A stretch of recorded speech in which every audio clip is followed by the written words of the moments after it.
Badudi ba motse wa ga-Masemola ba re ba tshwenywa ke gore e šetše le kgwedi tše tharo setešeng sa bona sa maphodisa se sena mohlagase. Ba re transformer ya setešeng se e thuntše ngwagola kgweding ya Nofemere mola generatora ya setešeng se le yona e sa šome. Se se tlogetše setešeng se leswiswing le go šitwa ke go aba ditirelo tša sephodisa.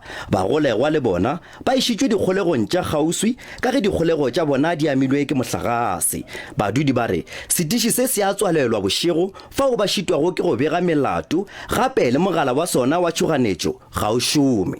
Re na le police station e mo Masemola go tloga ka di 5 tša November ngwaga wa 2022 go sena le mohlagase.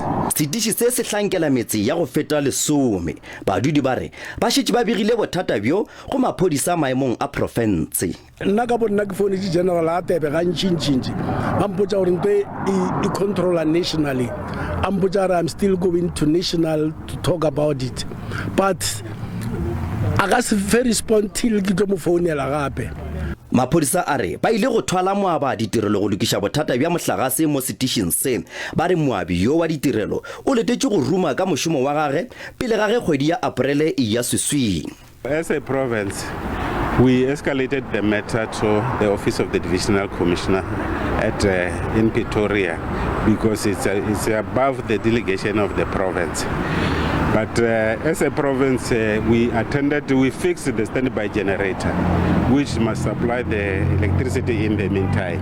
And we also provided a mobile portable generator, which was connected to the CSC and the other part of the police station for the continuation of the service delivery. Transformer ya mohlagase e be e swanetše go iša mollo ka mo setešeng se sa maphodisa sa mabona mo motseng wa ga-Masemola. Eupša ge e sa le go tloga ngwageng wa go feta ga e sa šoma fao e le gore se se amile ditirelo ka mo setešeng se sa maphodisa. Badudi ba re ga ba lešo diwela ke gore go se šome ga police station ye go oketša bosenyi mo tikologong ya gabo bona. Nna ke Koketšo Motao wa ditaba tša SABC ga-Masemola.